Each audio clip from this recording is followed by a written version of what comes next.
Okay. Good evening, Dr. Adam. Can you hear me? Yes. Yes, thank you. So I think we can begin. Shalom to all of our Hebrew University family who are joining us from across the world. We're so happy that you could join us. One of the positive side effects of this corona crisis has been its impact on our environment. It's almost like we have allowed Mother Nature to pause and take a deep breath. Today's webinar will take a look at climate science during the time of corona. Our speaker is Dr. Ori Adam, a senior lecturer at the Fredy and Nadin Herrman Institute of Earth Sciences and the academic head of the New Climate Science Center at the Hebrew University of Jerusalem. An expert in climate modeling through fundamental science, Ori studies the interaction between the atmosphere and the oceans.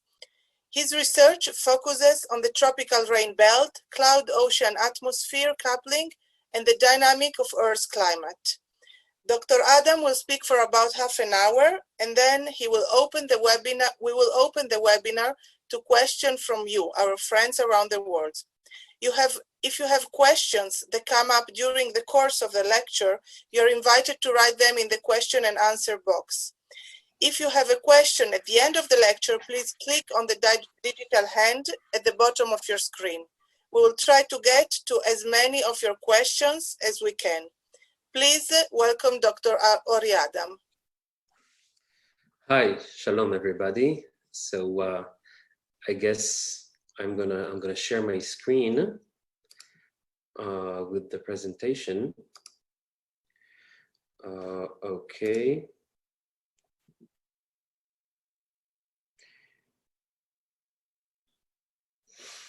And I hope everybody can see the front page of this presentation. Yeah, so thank you for that nice introduction. I thought I might introduce myself as well, but I guess that seems kind of necessary. So anyways, in my group, we study climate dynamics, but mostly tropical climate dynamics, and the kind of climate science that I do involves mixing together both observational analysis, studying the equations of motion of the ocean and the atmosphere, what is called geophysical fluid dynamics, and also climate modeling. And I feel obligated to provide a disclaimer. These days, it's very easy to get tagged. This topic of climate change is so loaded. It's very easy to get tagged as a global warming alarmist or denier or skeptic and so forth. And at least my intention here is to focus on facts and science, and I hope nothing of what I say is going to be misconstrued as being associated with a particular agenda. Okay, so let's get to it. The outline of the talk is I'm going to talk a little bit about the climate corona link, or maybe climate COVID-19 link. And then something I refer to as the climate tug of war, basically competing effects that eventually result in either cooling or warming, net cooling or warming of climate. And then talk about our plans in the Hebrew University, my own personal thoughts on how to move forward with the climate challenge. Yeah, so let's look at some facts, some recent facts. So it's not very surprising. Due to the corona outbreak, we've seen a decrease of between 10 to 30% in fossil fuel emissions or pollution associated with fossil fuels over China. What's shown here is NO2. It's nitrogen dioxide. It's a byproduct of burning fossil fuels. It's a good proxy for air pollution, and it's very obvious that we see a significant decline over China. We see similar effects in other countries. In India, we see in industrialized centers, we see a decrease of over 50% in air pollution. The picture shown here is from the India Gate in New Delhi. This is taken from a Washington Post article, and it's very clear to see how what is a striking effect this reduction in air pollution has on everyday life, not only on climate. People who have gotten used to not seeing blue skies prior to the outbreak can now enjoy really clear skies. So that had an immediate effect on both the environment and climate. Dr. Adam? Yes. We don't see the slides. You don't see the slides? No, we just see the first one. Okay. I can maybe reshare. Yeah, I think we need to reshare because something doesn't work. We can just see the first slide that you shared. Okay. Let's do this. Maybe I'll share screen and that would help, not the keynote itself. Let me try this again. I'll share screen and then do this. This is the first one that we saw, and then we didn't see any other. Okay, now we see it also better than before. Yeah, now we can see it. Okay, so if you can begin from a few minutes before. Okay, so I was using this slide to present myself, and then I basically used this for my disclaimer. And again, this is the outline of the talk that I mentioned before. And maybe I'll just go again over these slides. So this is what I was showing before about a 10 to 30% decrease in fossil fuel air pollution over China. This is taken from the NASA Earth Data Archive. And as I was saying, over India, this is from New Delhi, the India Gate, from before the pandemic and then 3 weeks into lockdown. We can see a really striking effect. So can everybody see the slides now? Yes, we can. Now it's perfect. Okay. Thank you. Great.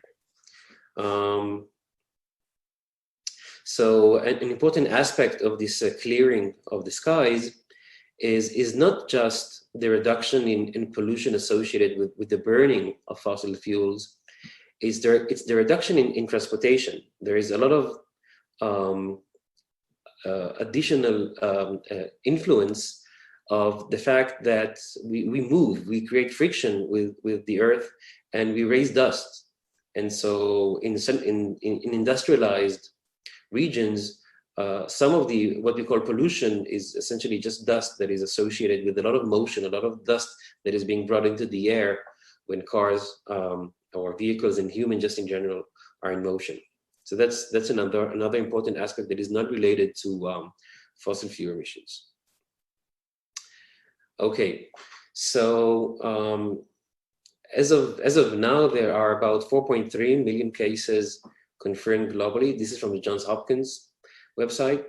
And so we're beginning to have sufficient information to do actual statistical studies and study the properties of this epidemic and maybe its relation to climate. There have been some early studies, but these have not been peer reviewed as of yet, and most of them were not based on sufficient data. We're only just beginning to see enough data for the results of these analyses to be significant. And we see a pretty impressive global distribution. But the data also provides, for example, in the US, where we believe we have high quality data, we can see really high resolution of the geographic distribution, and we can see a lot of geographic variability. And so, for example, we see that in the West Coast of the US, transmission rates are much lower than in the East Coast, especially over New York. And that could be related to climate. So there might be an effect of climate on corona, not just the effect of corona on climate. It probably goes both ways. An article that came out just 2 days ago in the New York Times have shown that the statistical models that try to predict the change in the transmission rate or death rate in corona, these models by different centers are beginning to converge. And that is, again, due to the increased amount of data. And so far, I think I tried to gather the robust results. So we see a 2% decrease in transmission rates per 1 degree Celsius of temperature increase. So as the climate gets warmer, there are less transmissions. The transmissions decrease also in humid conditions. So going from winter to summer, we would expect less transmissions. And also, as we have more sunlight, we have more natural disinfection. The coronavirus is not immune to UV, and so we would also expect that to have an effect. And that also implies that the epidemic has a very strong seasonal component. And maybe even the decrease that we've seen since mid-April in the US is mostly driven by seasonal effects, not necessarily lockdowns. And that is something that definitely needs to be looked at more closely. So how about the long-term effects of the epidemic? Will there be long-term effects? We can try and examine past epidemics. So for example, I took some data from air travel, and we can see the reduction in flights of airlines in Asia following the eruption of past epidemics. And when you look at that beginning from, when you look at it as months post the outbreak, we see that it takes something between half a year to a year to go back to normal rates of travel. And I'm assuming we would expect something similar, which again implies a very strong seasonal component. And again, also implies that things are, at least in terms of transportation and opening up all of the economy, that would take something between half a year to a year, at least according to past epidemics. But how about longer term effects? Because it's reasonable to assume that the economic impact of corona is going to be longer than a season. And a paper that came out in 2015 in Nature Communications had two interesting results that I summarized here. This paper tried to analyze the different contributions, the different aspects of the economy, of, for example, consumption volume, the improvement in technology of green technology, and so forth. So this paper tried to analyze the different contributions to the change in emissions of fossil fuels. So the two outstanding results of this paper were that first, emissions scale with population. So long as we will have population growth, we will have more emissions, and therefore we expect to have more warming unless we do something different. It's somewhat to be expected, but it's a robust result. But then they show that post 2007, which was the beginning of the recession following 2007, we saw reductions in emissions. And some people have associated these reductions with policy and better green technology, and really a paradigm shift in the way we think about climate and the way we consume and so forth.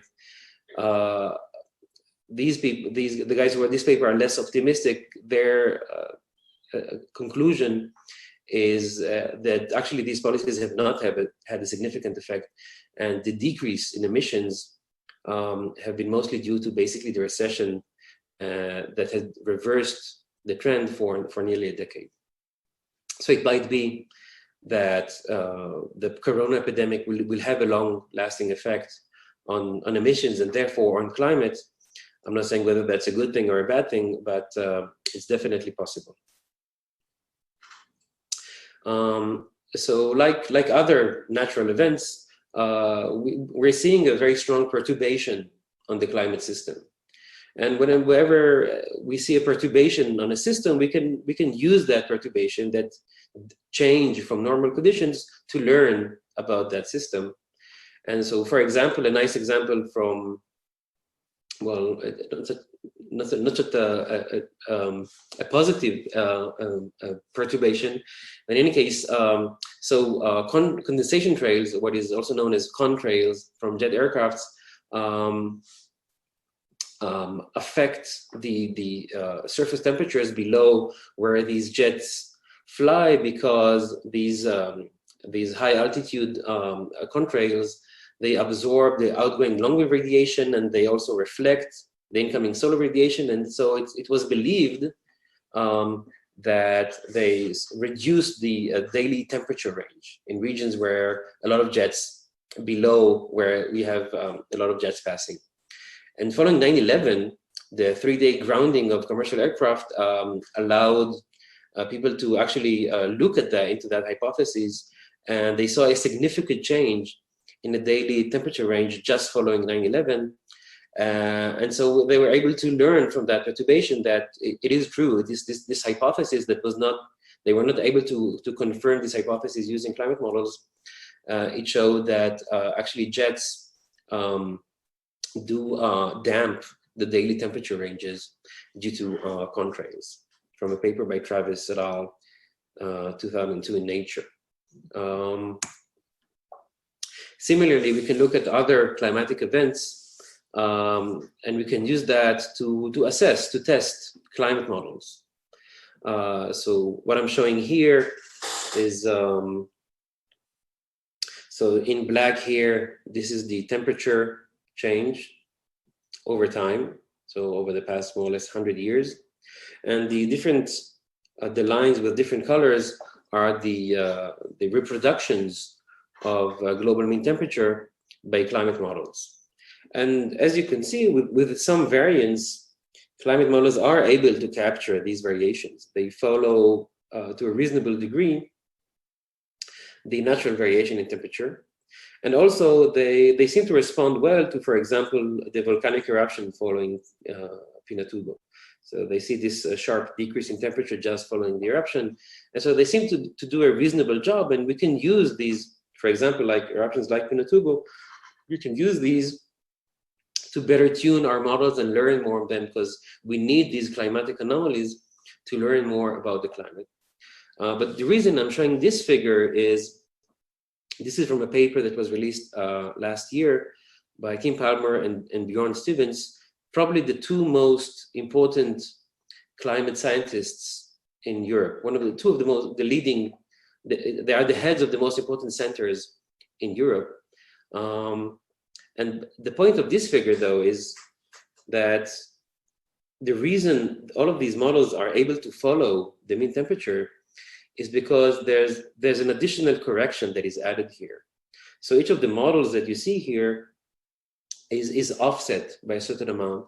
And this offset is the change in global mean temperature when this model tries to reproduce present day conditions. So when models try to reproduce present day conditions, they have some deviation from the actual mean temperature. And when they correct for that, they get this nice agreement.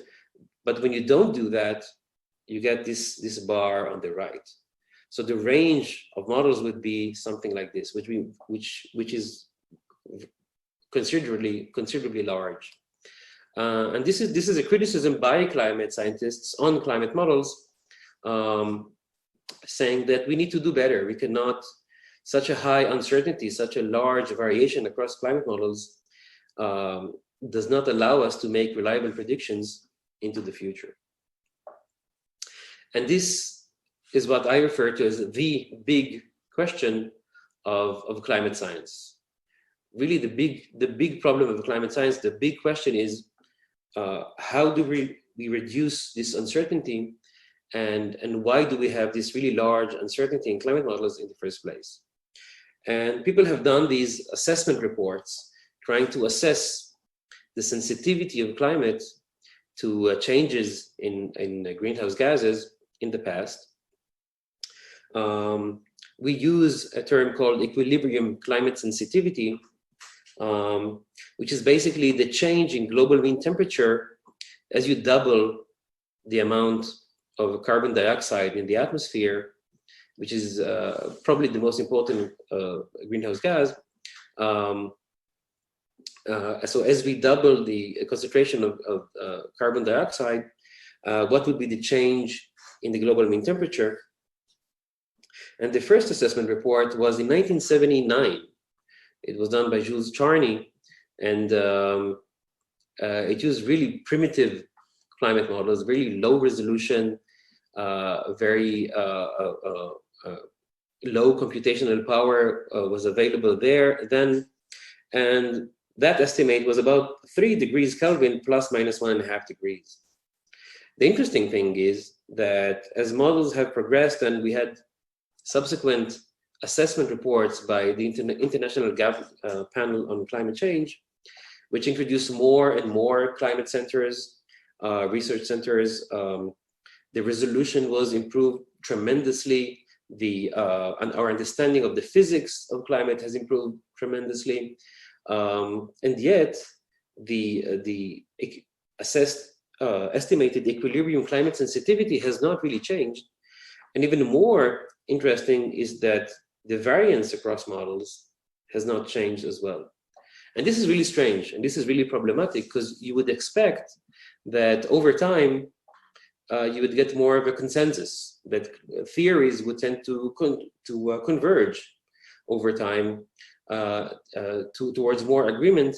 And it's really strange that the uncertainty associated with the equilibrium climate sensitivity, that we have not been able to reduce this uncertainty for over 40 years. If you look at the two recent assessment reports, so the fifth assessment report, when it came out in 2013, gave this result of equilibrium climate sensitivity of 3 degrees plus minus 1.5 degrees. Subsequent models that simulations that are associated with the report that came out gave a slightly higher estimate and a slightly lower sensitivity. But interestingly, the latest assessment report, CMIP 6, which is still coming out, gave a slightly higher equilibrium climate sensitivity, but even a wider range, even higher uncertainty. And again, this is really strange. You would expect the error bar to decrease over time, not increase. And studies that have come out that analyze this increased disagreement across models in predictions into the future and onto how the global mean temperature is going to change, associated this uncertainty with stronger cloud feedbacks, which I'm going to talk about in next slides. So that is the big question of climate science. How do we reduce this uncertainty? The reason this is the big question is because so long as this uncertainty is too high, we cannot make actionable predictions. No one doubts that climate change is a tremendous challenge and a tremendous risk to humanity. However, the precision matters. And by analogy, the climate models that we have now, because of this large uncertainty, are equivalent to having a thermometer that measures a person's temperature that has an uncertainty of, say, 2 degrees Celsius. So when you measure someone that has 38 degrees Celsius body temperature, but the uncertainty is 2 degrees, it's basically worthless, because you cannot say whether this person is sick or healthy. And regretfully, the precision of climate models at present is not that great. And so we want to make actionable predictions. So for example, one of the latest intermediate report by the IPCC claimed that if we begin to reduce emissions immediately, reaching zero emissions by 2055, we might get to a point where the net increase is going to be about 1.5 degrees. And then we're going to start to see by mid-century a decrease in temperatures. But as you can see, the error bar is very, very large. And it's really hard to estimate whether this statement is true or not. And that is a big problem. But we don't have to rely just on climate models. We can look at the observed record. So you can use paleo records, which means data from ancient times going millions of years into the past. So for example, if you look at the past more or less 800,000 years, we had about 7 cycles of ice ages, and we can look at the temperature ranges and CO2 concentrations during these periods, and we can see a variation of about 100 parts per million in CO2 and a temperature range of about 3 degrees. So we can use that, and we can look at the historical record, and we see a change of about 1.5 degrees in global mean temperature that is associated with an increase of about 120 parts per million of CO2, going from about 280 in pre-industrial conditions. And I think the present levels are nearing 410 parts per million. So we can use that to get estimates of the climate sensitivity regardless of models. If we look at ice ages, we get 6 degrees. If we look at the modern era, we get about 3.5 degrees. And again, if we look at climate models, we get about 3 degrees. So climate model sensitivity is not way out there, but if anything, it's probably too low. And that is a bit troubling. 2 reasons why we think it might be too low is because some of the heat that goes into the system goes into melting icebergs.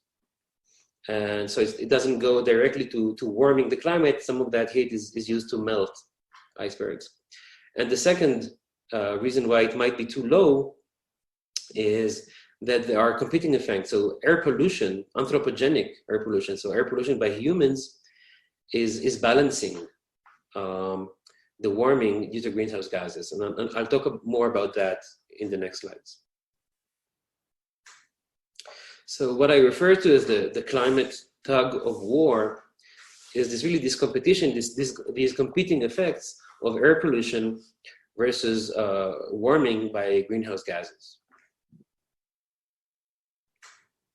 So very briefly, if we look at the radiative budget of Earth, so the sun, Earth gets its energy from the sun. So about 1/4 of the incoming solar radiation is absorbed in the atmosphere, about 1/4 is reflected back to space, and about half reaches the Earth. This warms the surface, and then Earth radiates back energy into the atmosphere and space, and some of that is being absorbed and then re-emitted back into Earth, and that is really the greenhouse effects. And then some of it is radiated away into space, and eventually we get into some balance. And clouds have a very, very important role in this radiative budget of Earth. So the greenhouse effect, it's very commonly known and understood. The idea is that outgoing radiation is retained in the atmosphere, and this leads to this increased warming. And when we talk about greenhouse gases, we usually talk about CO2, which is associated with pollution, but methane is another important greenhouse gas. What is also known as carbofluorochlorides have an important effect on the atmosphere. And another important global warming, greenhouse gas associated with global warming is water. H2O is a very strong greenhouse gas as well.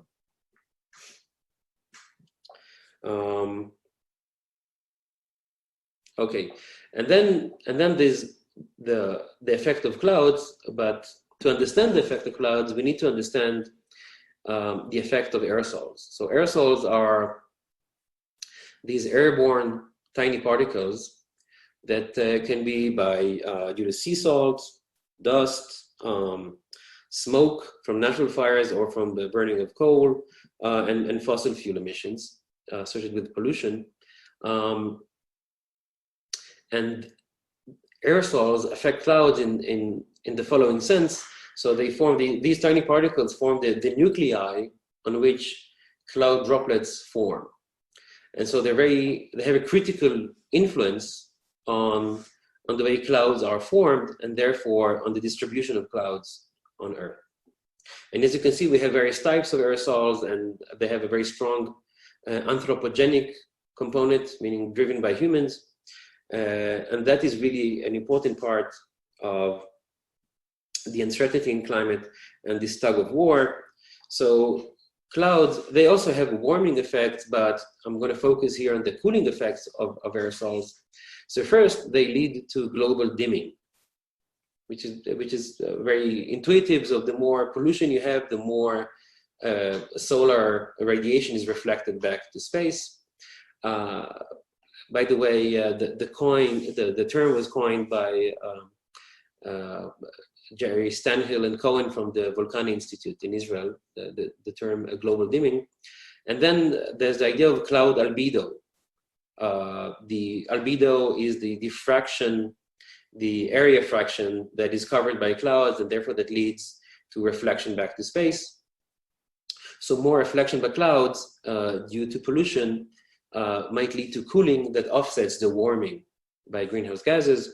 What I'm showing here, this is from a recent paper by Danny Rosenfeld from our institute that was published in Science. What you see here are satellite images of cloud drop concentration, and the tracks that you see here are ship tracks. So the smoke emitted by ships forms the basis for the nucleation of clouds, and these clouds have a sustained effect. You can see that in the concentration of drops, and you can also see that in satellite images.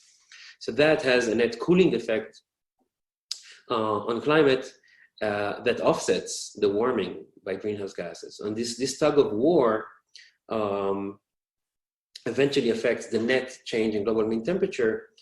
And it may be that, for example, the reduction in pollution would lead to less cooling. So we have less warming by emissions of fossil fuel, but we would also have less cooling because there's less pollution.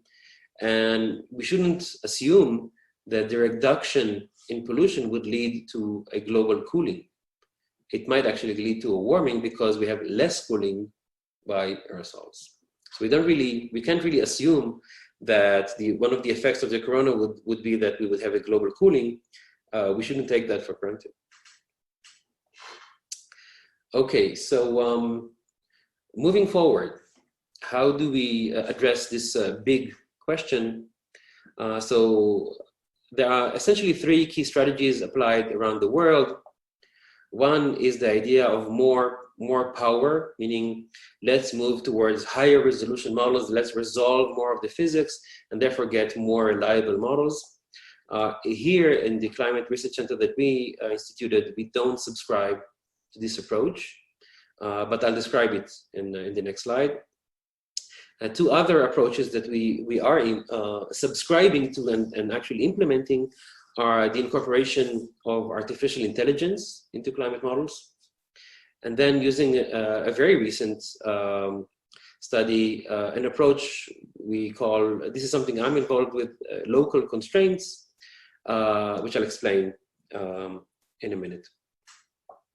So the idea of higher resolution, again, by Tim Palmer and Bjorn Stevens from the same paper I referenced before, what they try to illustrate in this figure is that what we're actually seeing here are two pairs. One is a satellite image, and the other is a climate model simulation at a very, very high resolution. And the idea is that they're nearly indistinguishable. And so their claim is that if we go beyond some critical point of a really, really high resolution, we would reach a point where we would start to reduce this uncertainty in climate models. But since the relevant physics spans at least 12 orders of magnitude, going from aerosols to the radius of Earth, so that spans about 12 orders of magnitude, to get to the point where we have sufficient computational power, is probably more towards the end of the century, if you want to predict something into the future. And I'm not sure that we're willing to take the risk. I don't think we can wait that long. So while this approach might be, it has merit, it is true that if we go beyond some critical resolution, we might get better predictions. I'm not sure we can wait that long. And the approach that we're beginning to implement in the new Climate Research Center is one that was devised by Tapio Schneider. Tapio Schneider is one of the leading climate scientists in the world. He was also my postdoc advisor in ETH Zurich. He is now at Caltech, and he's the leading PI of a project called CLIMA, the Climate Modeling Alliance, basically reinventing climate models from bottom up. The idea is to rewrite climate models in such a way that it would be possible to implement contributions from artificial intelligence, basically a hybrid model that lets the known physics, the equations that we trust, give us whatever they can, but then the unknown physics being discovered or getting contributions from artificial intelligence, basically giving the system all of the information that we can, and let artificial intelligence come up with solutions on how to describe this unresolved physics in climate models, and maybe break this barrier of uncertainty. So Tapio Schneider is on the advisory board of the Climate Research Center, and we already have an ongoing collaboration between Professor Danny Rosenfeld from our institute and this project, and Danny is advising them on implementing ideas associated with cloud microphysics, or the role of aerosols in affecting clouds. So that's one. And the second approach, this is from a group headed by Professor Efrat Morin from our institute, is this idea of local constraints. So as I was saying before, climate models have this large uncertainty, but to really adapt to climate change, we need actionable information that would allow us to plan systems that can cope with changes in, for example, rain amounts, or the intensity of rain, or droughts, or floods, and so forth. So we need to design systems that can manage these changes in climate. And one key component of that is extreme events, extreme precipitation events that lead to floods and to other things. And what in Efrat's group, what they've discovered is that if you go the other way, if you measure locally at a really high intensity, density, beyond a certain point, you get enough information, you know enough about a certain region that you can actually predict into the future how extreme events might change just by knowing, for example, the change in global mean temperature or other really global indices. So by improving our understanding of local processes, we can sort of bypass the uncertainty in climate models and provide predictions that say, for example, if the temperature is going to change, the global mean temperature is going to change by 1 degree, we can actually predict what is going to be the change in extreme precipitation events, something that models cannot provide us, but actual measurements can. So a combination of this theoretical approach that would allow us to improve climate models, but then this really practical approach of local constraints, I think, is the right strategy to both handle the impacts of climate change, and also to understand the drivers of these impacts. And that's the approach that we're implementing in the Climate Research Center. And then just a few words to end this talk is again about impacts. So we're used to, and these are my 2 cents on the matter. So when we talk about climate, we usually talk in terms of what's going to happen at the end of the century, what we're going to leave to our kids, posterity, and so forth. We talk about long-term effects. However, as I've shown you, reducing air pollution doesn't affect just climate change. It also has immediate effects. Like we can have clearer skies next week. We can have cleaner water next week, and so forth. And when we talk about climate change and we talk about what might affect climate change, we don't just have to think about posterity. We can also think about now and how we can make things better next week. That's it. I'll be happy to take questions. Thank you very much. Thank you for your very interesting lectures. We have already 2 questions from our digital hands. I will allow to talk Joseph Oscar. Please, Yossi, unmute yourself and you can speak. Yes. Good evening, Professor Adam. Doctor. ערב טוב, אני אומר לך גם כן. So, if I understood correctly, one of the side effects of the lockdown is that the air, the atmosphere is cleaning up. Consequently, the UV is penetrating better and attacking the virus. Can you confirm that my understanding is correct? I think what I can say is that your understanding is correct in terms of the process that you're describing.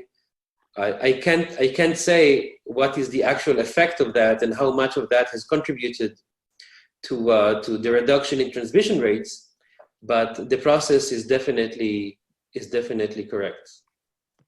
The second question I've got, and this is a huge argument between those who say yes, people contribute to climate change, and those who say that the climate change will take place anyway, with or without man intervention. I'm not talking about pollution, which is different. I'm not talking about pollution, and air emission and the gas emissions are 2 different subjects. Mm-hmm. Based on the uncertainty of the model, which yourself you say the variation of the degrees is a bit too high in order to be able to predict whether the models which say that if we do ABC by 2055 or whatever, there is going to be a reduction of 1.5 degrees centigrade. Is this questionable? Can we rely on that? And how much is this true? Well, as I was trying to address in my disclaimer, I agree with you. This is a very loaded problem, a very loaded topic, because it has very dire consequences to in both aspects. If we trust these predictions by climate models and we begin to act, that has tremendous economic effects. But if we don't act, that might have other tremendous effects. So I agree with you with the problem, and the point I was trying to make is that even though we have this large uncertainty in climate models, some of them predict a change of 1.5 degrees due to doubling of CO2 concentrations, and some predict a change of 6 degrees. We have this huge range. So that is what models say. What we do with this information is more political than anything else. because it involves risk management, not really science in a sense. So when you have, for example, suppose you have a commercial company, right? And you need to make decisions on how much to invest in insurance, how much to invest in other things, in devices and so forth. You work based on the available information. And what we do with this information is a completely different topic. Truth is somewhere within this range.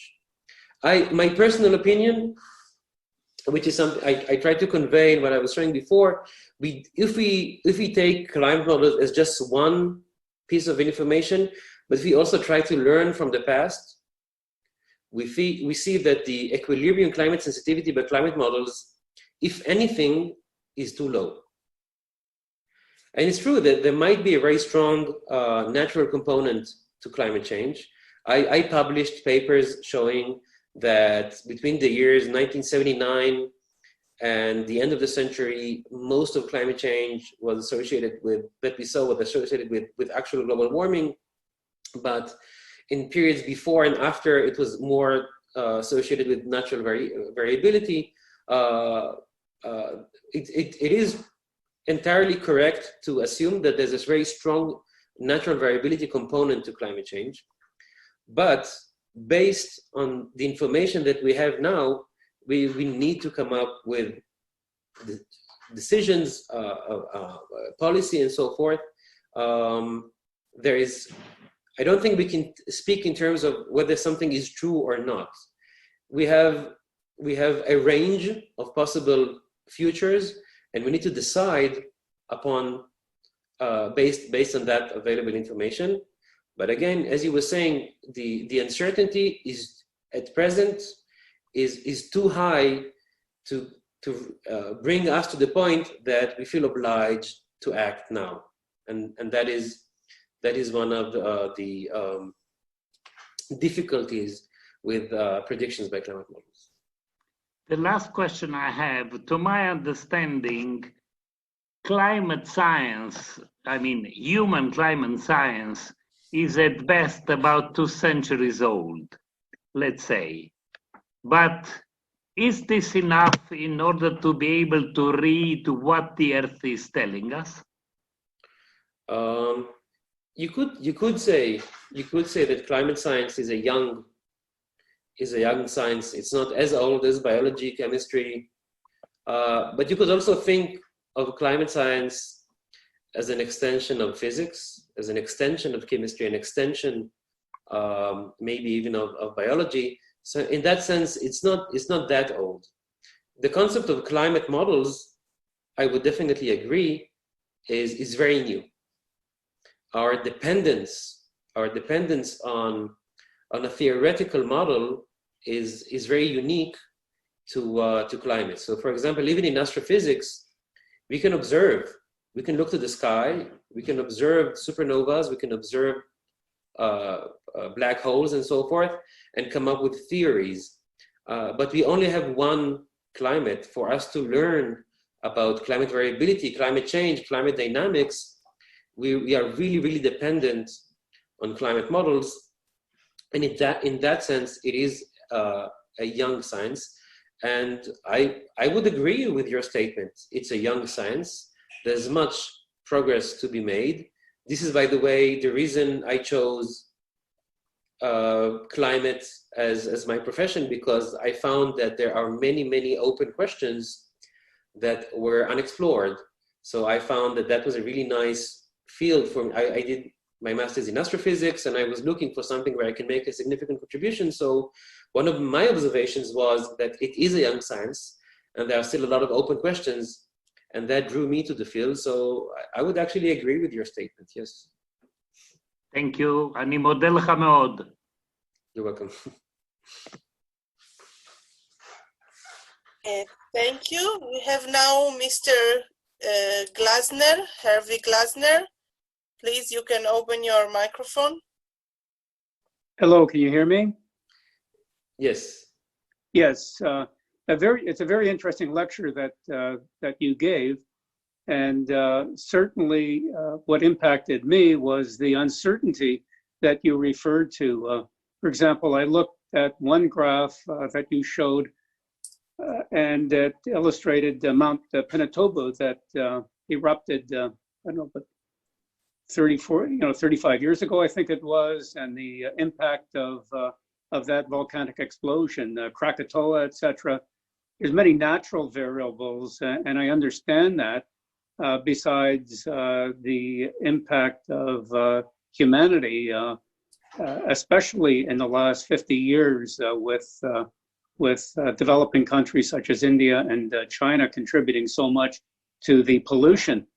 So there are so many variables. I clearly understand that, but looking, as the last speaker had referred, looking at the length of time that the planet has been in existence, and I understand that the climate has changed even during periods in which there was a lot of carbon in the air, and the climate, in fact, if I understand correctly, cooled. Back in the 1970s, I recall a professor by the name of Paul Ehrlich, who was forecasting a new ice age.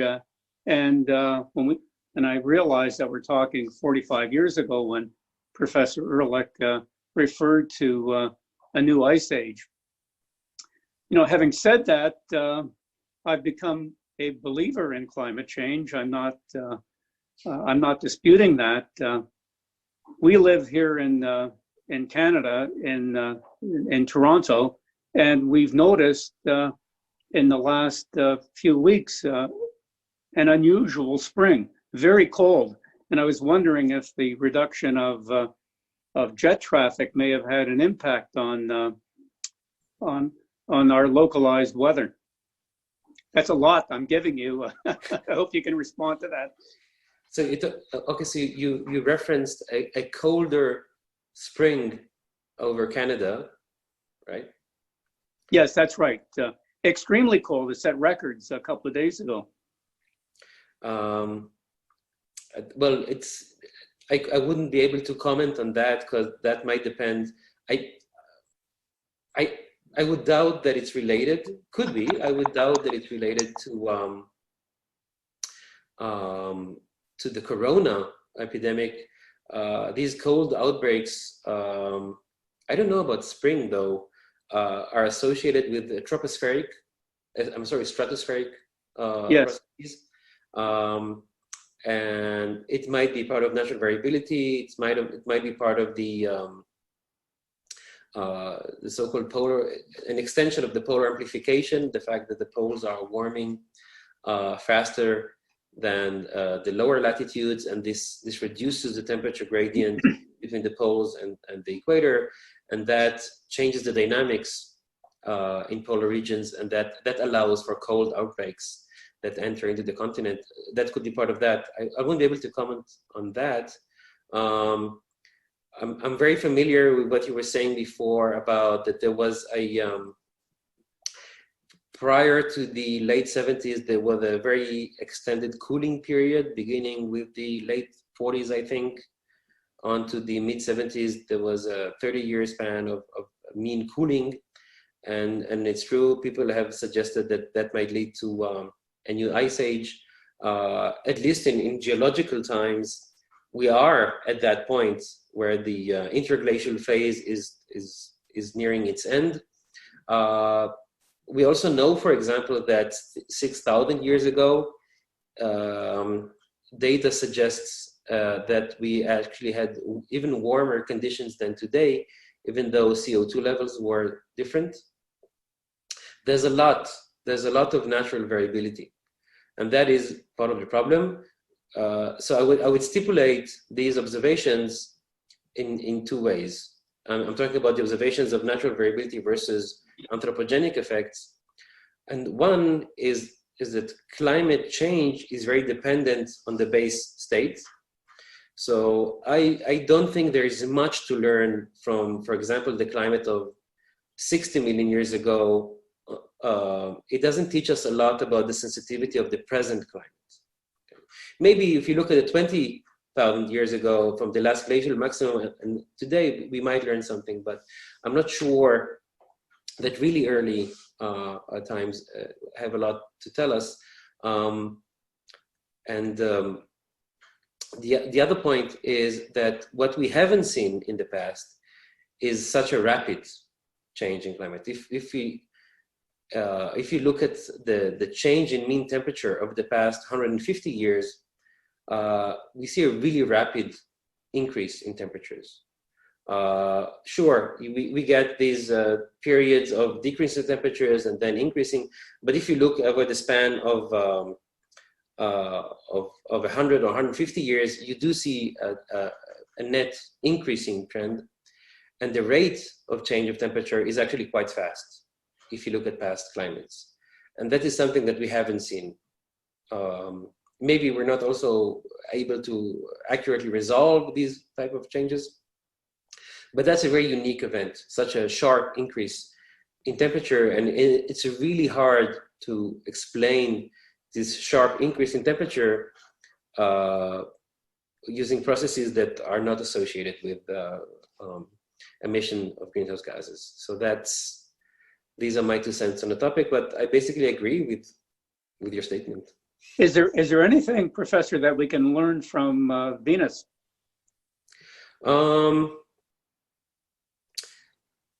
We do learn a lot. Venus is an interesting example. It has the atmospheric circulation in Venus has some similarities with Earth, and as I was saying before, we depend on climate models to understand the climate because we don't have another system. It's not exactly true. We have Mars and we have Venus as another examples that we're only beginning to have observations of, so we can learn about different climates as well. Yeah, we have learned something from Venus in terms of the atmospheric circulation, but the chemical composition of Venus is so different from Earth, and it's so different that with regards to the problem of global warming, I doubt that there's much to be learned. Right. Thank you so much. Thank you.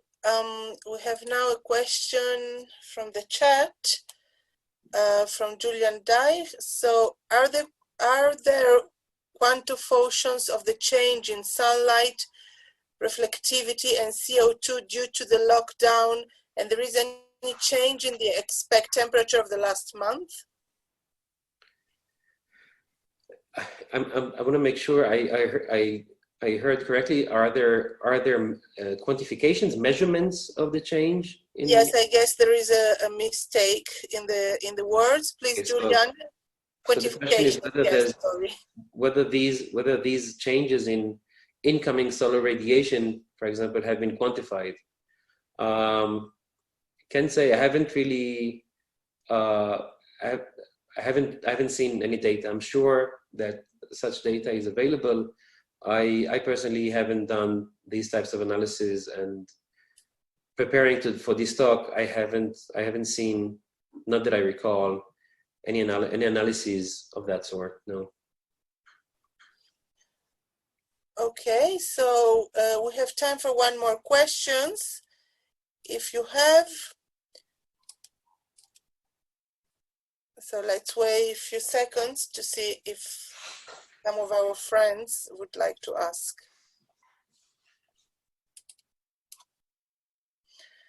Okay, we have a question from Ram Amar. He's saying NASA Vital Signs website has information regarding solar radiation decreasing in the past few decades. Okay, Mr. Amar, can you be specific on your question?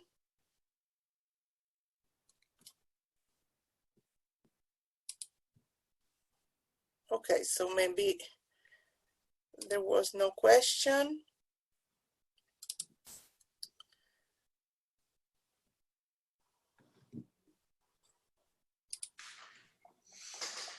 Okay, so I think that our friends, they don't have any other question in the meanwhile, but I would invite everybody to write me if you have any other question, and I will surely forward to Dr. Adam tomorrow or in the next days. So thank you everybody again for being with us in this very interesting lecture. Thank you, Dr. Adam, for your lecture, and hope to see you in the next webinar. Thank you to all. Thank you for listening. Thank you.